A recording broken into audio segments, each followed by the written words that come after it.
In today's video, I'm going to teach you how to use audio in Google Translate. We will focus on speaking into your computer and seeing the translation appear on screen. First, open Google Translate. On a computer, you usually do this in your web browser.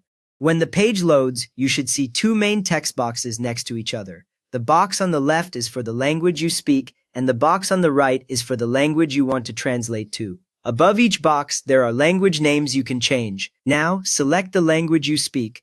Look at the top of the left box and click the language name shown there. A list of languages appears. Scroll or use the search bar to find your language. Click it once.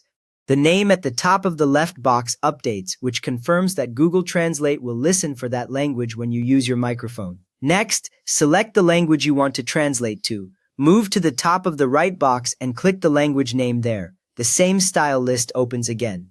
Pick the language you want to see on screen. When you click it, the right side label changes, and that tells you the translation will appear in that language. Many beginners forget to set this and wonder why the output looks wrong, so always double-check both language labels.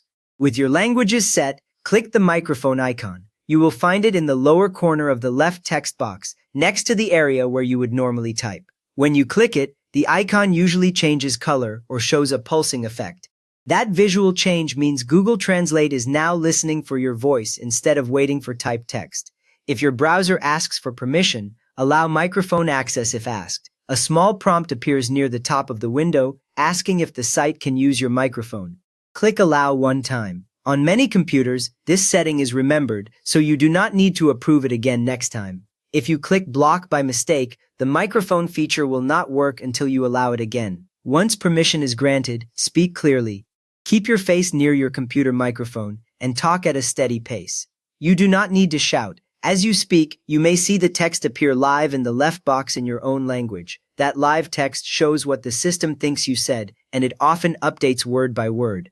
A quick expert tip: short sentences are usually understood better than very long ones. When you finish your phrase, click Stop when finished. The same microphone area now works as the stop control. After you click, the pulsing or highlight around the icon goes away.